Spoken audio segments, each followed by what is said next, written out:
Dan kulit kering itu adalah salah satu cara terbaik mikroorganisme itu bisa masuk ke dalam tubuh. Waduh. Karena dia bariernya itu jadi lebih rusak kan. Jadi di Heeh. kulit kita ini kan ada kayak pelembabnya gitu. Ya. Nah, misalnya kulit kita ini kering, mereka kan Heeh. lebih akan retak-retak kayak gitu kan, lebih Mm-mm. gampang kegores. Nah, itu Mm-mm. akan bakteri atau virus atau jamur yang berbahaya itu bisa lebih gampang menembus kulit kita saat kering Waduh. dibandingkan dengan saat kulit kita itu lembab. Berarti lebih berbahaya dong, Mbak. Santai-santai aja. Mbak Risma pulang kapan sih? Aku pulang tanggal 29 Maret kemarin. Hari apa ya? Hari Minggu berarti. Hari Minggu ya? Oh ya, aku tanggal 28. Mbak lewat ini? Lewat... Di Bandara Baru yang Yogyakarta International Airport. Oh iya, nih ya. Aku masih lewat Adi Sucipto sih kemarin. Oh ya, Mbak. Oh Terus iya. kemarin... Soalnya mulai tanggal 29 ya. Mm-mm. Untungnya kemarin dapat Adi Sucipto, jadinya nggak jauh, terlalu jauh toh. Terus Tapi kemarin Mbak tiketnya nyampe... mahal nggak? Apa? Mahal nggak? Ya, lumayan lah ya. Aku kemarin pakai Air Asia sih, jadinya rada murah. Soalnya kan bawa bagasi juga. Kalau pakai Lion mahal banget, asli dah. Oh ya Mbak, kemarin pas nyampe Lombok disemprot disinfektan nggak Mbak? Ada. Nah, Nggak sih, malah dari Jogja disemprotnya. oh di Jogja juga disemprot. Dari Jogja. Iya, Hmm, dari awal masuk. Sebelum masuk ke ruang check-in. mm hmm. Aku kira Udah soalnya disemprot tuh. soalnya aku kemarin waktu di Adi Sucipto kan itu udah jam 9 malam ya, aku pakai rahasia. Itu cuma dicek suhu tubuh doang. Terus pas nyampe Aku di juga dicek tuh. Tapi nggak disemprot disinfektan. Nah, pas di Lomboknya baru disemprot disinfektan waktu pintu keluar kalau nggak salah. Iya, makanya bau di lorong itu jadi bau rumah sakit, bau disinfektan. Iya, ini juga licin juga kemarin. Oh ya, tapi gini Mbak, sebenarnya bisa nggak sih disinfektan tuh apa namanya untuk disemprot ke manusia nggak berpengaruh sama kesehatan toh? Nah itu sebenarnya banyak orang juga sih yang tanya-tanya tentang hal itu juga. Jadi Mm-mm. sebenarnya kalau disinfektan itu kan kandungan utamanya itu klorin. Nah, Mm-mm. klorin itu tuh bisa bahaya buat mukus yang ada di mata, mulut, atau hidung manusia. Jadi sebenarnya disinfektan itu tuh tidak ditujukan untuk disemprotkan ke tubuh makhluk hidup gitu. Sebenarnya Hmm. mereka itu ditujukan untuk disemprotkan ke permukaan barang yang Mm-mm. kemungkinan ada droplet yang menempel yang nanti bisa dipegang orang lain dan bisa menyebar ke orang lain. Jadi toh juga sebenarnya disinfektan itu tuh nggak ngaruh juga sih, mereka tuh nggak bisa membunuh virus yang udah masuk ke dalam tubuh gitu. Mm-mm. Jadi sebenarnya satu itu adalah hal yang berbahaya kalau itu disemprotkan ke tubuh makhluk hidup termasuk Mm-mm. manusia karena adanya kandungan-kandungan klorin, iodin dan lain sebagainya. Dan Mm-mm. yang kedua itu sebenarnya tidak efektif untuk disemprotkan ke manusia karena itu memang seyogyanya untuk permukaan-permukaan benda yang dibersihkan. Oh. Nah, Jadi banyak yang salah kaprah juga sih mm-mm. untuk menyemprotkan disinfektan. Iya, termasuk Padahal aku itu sih kan Mbak. kalau misalnya kena hidung, kalau Oh. kena hidung mata tuh bisa menimbulkan berbagai macam reaksi. Kayak misalnya mereka tuh bisa ngasih reaksi panas, Mm-mm. iritasi, terus bisa Hmm. perih juga kayak gitu. Jadi itu Mm-mm. memang sebenarnya tidak disarankan Oh. kayak gitu. Soalnya aku juga kemarin pas mau balik ke Lombok itu aku sempat nyari, tapi untungnya nggak ketemu. Jadinya nggak sempat beli. Tapi kemarin waktu sampai rumah pun di rumah disemprot juga nih Mbak sama ada petugasnya kan. Terus aku sempat nanya, mereka tuh pakai cairan ini loh Mbak, apa namanya pemutih, terus pakai cairan buat pel itu loh Mbak. Adalah yang warna hijau tuh kan. Nah, dia pakai itu. Ya, I know. Nah, itu kayak gimana Nah itu Mbak? itu, nah betul. Jadi cairan pemutih itu kan isinya itu yang tadi aku bilang klorin, iodin. Nah, itu tuh berbahaya sebenarnya kalau disemprotkan ke tubuh manusia.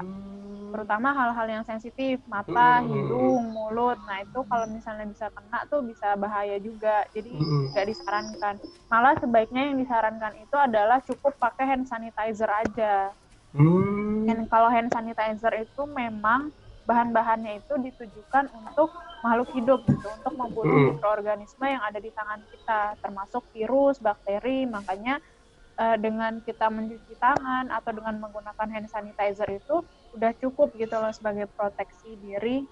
Dan kalaupun ada barang-barang yang sebelumnya kita pegang dan takutnya itu ada droplet yang menempel, nah itu baru bisa pakai disinfektan. Tapi kalau udah kadung nih Mbak, kira-kira kayak gimana apa namanya dampak ke depannya? Kan bisa jadi itu nggak secara langsung kita rasain toh Mbak. Apakah ada dampak jangka panjangnya nggak sih?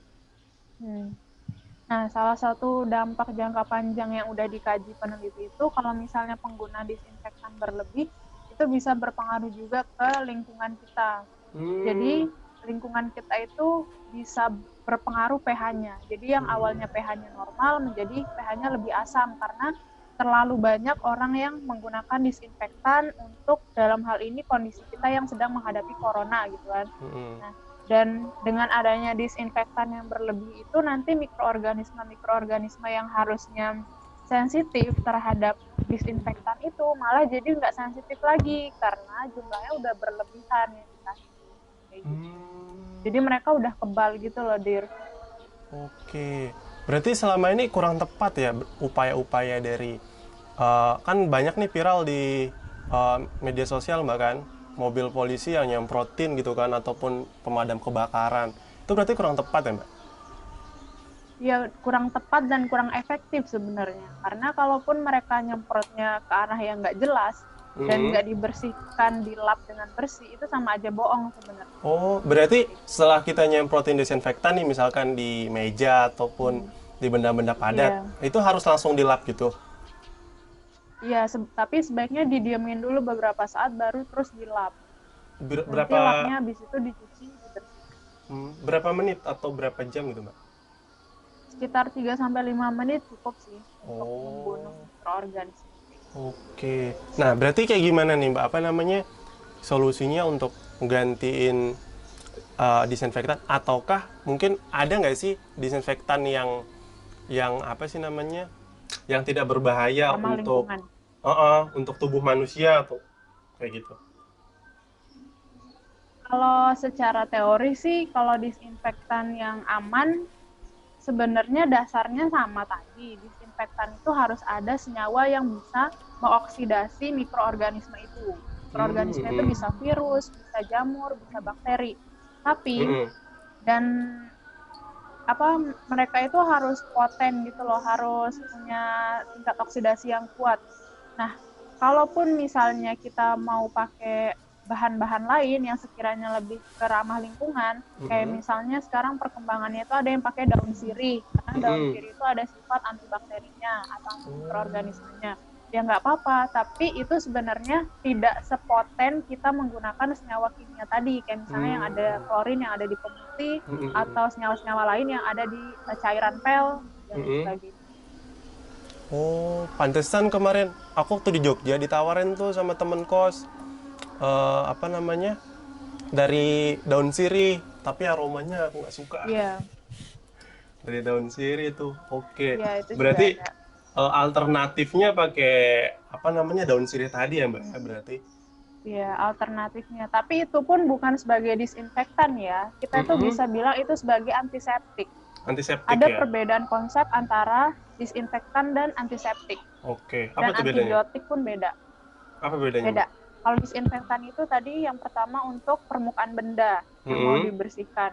Kayak misalnya di rumah sakit ada misalnya bekas darah dan sebagainya, mereka tuh bersihnya pakai disinfektan. Terus yang kedua itu kalau hand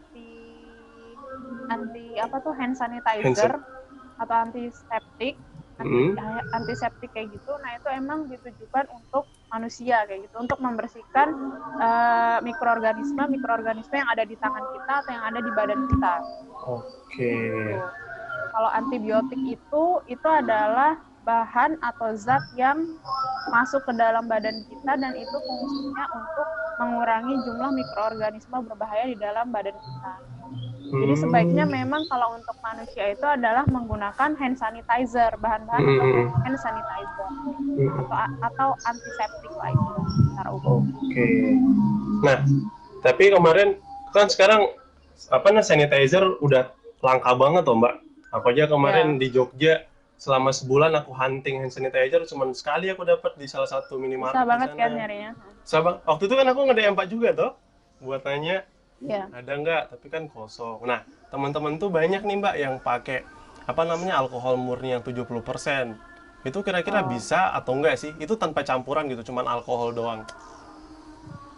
Iya, jadi kalau dari rekomendasinya WHO itu, kalau kita mau buat hand sanitizer itu, konsentrasi alkohol akhir di sebuah campuran atau di suatu zat itu adalah minimal 70%. Oke. Jadi kalau misalnya kita mau pakai alkohol 70% aja tanpa campuran, itu sebenarnya udah cukup, nggak apa-apa, ya kan? Karena dia udah konsentrasi airnya 70%. Tapi banyak juga orang yang salah kaprah, itu nyampurin antara alkohol 70% sama kayak pelembab di aloe vera gitu, dicampur tapi cuma sekedar dicampur gitu loh. Mereka tuh nggak ngitung konsentrasi akhirnya berapa, karena itu ngaruh juga. Kamu bayangin deh kalau misalnya dari alkohol 70% dicampur sama senyawa yang beda, nanti kan mereka konsentrasinya bisa turun tuh. Nah, sama aja bohong, sama aja nggak mencapai batas minimal berapa yang harus dilakukan. Oke, tapi kalau cuman pakai alkoholnya aja itu efektif nggak Mbak? Atau bisa nggak? Sebenarnya pakai alkohol 70% aja cukup, tapi ada kemungkinan bikin kulit kita itu jadi kering. Karena dampak alkohol tuh buat kulit kering gitu Mbak kan? Iya, bikin kulit kering juga. Wah. Dan kulit kering itu adalah salah satu cara terbaik mikroorganisme itu bisa masuk ke dalam tubuh. Waduh. Karena dia bariernya itu jadi lebih rusak kan. Jadi di kulit kita ini kan ada kayak pelembabnya gitu. Nah, misalnya kulit kita ini kering, mereka kan lebih akan retak-retak kayak gitu kan, lebih gampang kegores. Nah, itu akan bakteri atau virus atau jamur yang berbahaya itu bisa lebih gampang menembus kulit kita saat kering dibandingkan dengan saat kulit kita itu lembab. Berarti lebih berbahaya dong, Mbak? Kalau misalnya gitu. Kalau aku Gimana? Kalau aku sih sarannya adalah membeli hand sanitizer yang udah ada di apotek atau yang udah ada di toko-toko, tapi udah ada apa tuh namanya BPOM. Komposisinya tuh berapa aja gitu. Oh, komposisinya iya. Berapa? Waduh, aku kemarin beli di apotek. Coba ntar lah. Tapi kemarin aku cek, itu kandungan murninya alkohol 70%, terus ada tambahan apa sih namanya aloe vera itu, berarti itu berkurang ya? Iya, bisa jadi berkurang karena ya itu tadi yang aku bilang, harus minimal 70% di konsentrasi akhir organisme. Oke. Aduh, terus gimana dong ya? Soalnya kemarin tuh sulit banget sanitizer pas mau pulang kan, udah tinggal dikit tuh yang emang bermerek, udah tinggal dikit punya aku. Akhirnya udah tak beli di salah satu apotek. Harganya juga gila-gilaan asli.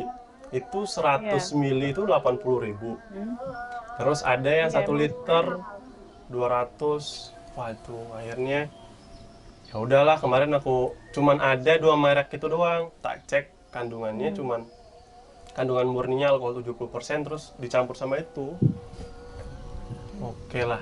Berarti kayak gimana nih Mbak? Apa namanya kira-kira kalau untuk di rumah, apakah kita harus pakai sanitizer atau lebih efektif cuci tangan nggak sih? Nah, jadi kalau di rumah itu sebenarnya sangat jauh-jauh lebih efektif pakai cuci tangan. Oke. Kenapa? Karena si virus itu tuh bagian luarnya itu lipid. Lipid itu lemak gitulah. Oh iya. Nah, lemak itu kalau kena sabun, itu mereka akan rusak. Mereka akan rusak, jadi mereka tuh udah nggak bisa lagi menginvasi makhluk hidup. Nggak bisa lagi mereka tuh apa istilahnya menyebabkan penyakit gitu. Karena lapisan luarnya mereka itu udah rusak. Jadi sebenarnya gini, konsepnya adalah hand sanitizer itu adalah second choice. Pilihan kedua kalau benar-benar kita nggak bisa nemuin sabun atau kebetulan saat itu kita lagi di luar dan nggak bisa cuci tangan pakai sabun. Kayak gitu. Kalaupun misalnya kita nggak punya hand sanitizer atau kita nggak yakin dengan hand sanitizer yang dijual di toko-toko atau di apotek dan lain sebagainya, kita bisa mengusahakan dengan cara selama kita berada di luar rumah itu tidak menyentuh bagian wajah seperti mata, hidung, dan mulut. Seperti itu. Jadi jangan sampai disentuh. Kalaupun udah pulang ke rumah, yang pertama kali dilakukan adalah cuci tangan dengan baik, bersihkan diri dengan baik, baru kemudian menyapa keluarga atau melakukan aktivitas yang lain. Oke. Aku sampai sekarang nih belum sentuhan sama orang-orang rumah, Mbak. Serius? Sama, aku juga masih. Kan sama-sama ODP kan. Iya, kita ODP asli. Sampai sekarang belum salaman. Ini aja aku nih ngetek di balkon loh nih, Mbak. Depan kamar. Terisolasi banget. Aku juga di teras. Oke, berarti lebih efektif cuci tangan gitu, Mbak ya? Nah, tapi... Sangat jauh lebih efektif. Tapi sekarang ini kan banyak nih produk-produk yang apa namanya yang dibuat homemade lah istilahnya ya.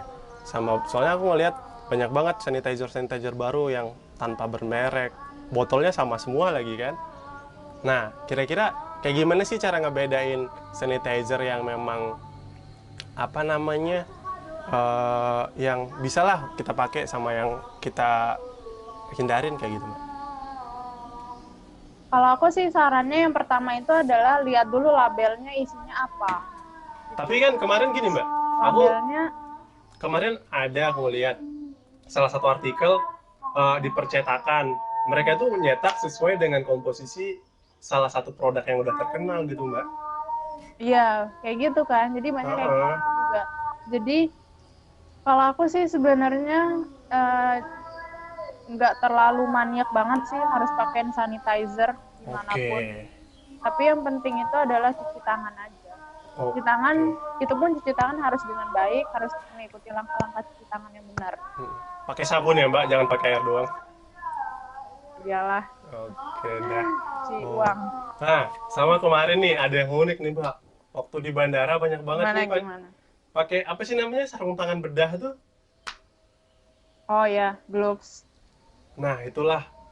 Itu sebenarnya efektif nggak sih, Mbak? Atau sekedar doang atau kayak gimana? Atau mereka mungkin panik ya, Mbak kan? Mungkin panik. Iya, benar. Nah, itu tuh itu panik gimana? Aja sih. Nah, itu bisa efektif untuk mencegah nggak sih? Sebenarnya mungkin orang akan merasa lebih aman kalau tangan mereka terlindungi ketika kita berada di luar rumah, nggak pegang benda-benda segala macam yang sebelumnya pernah dipegang orang lain. Tapi sebenarnya nggak perlu pakai gloves yang untuk tenaga medis itu tuh nggak perlu. Sebenarnya bisa pakai sarung tangan kain aja tuh bisa. Atau bahkan sarung tangan masak yang tipis. Yang plastik. Yang bening itu bisa dipakai tuh sebenarnya. Jadi itu sebenarnya sebagai as a barrier aja, sebagai penghalang kita untuk menyentuh mungkin sisa droplet atau ada tetesan air liur atau sisa bersin atau sisa batuk yang jatuh di permukaan benda yang kita pegang kayak gitu. Sebenarnya nggak apa-apa sih untuk pakai sarung tangan kayak gitu, nggak apa-apa, tapi harus bijak juga pakainya. Untuk mengantisipasi kan, Mbak ya? Ya, untuk mengantisipasi.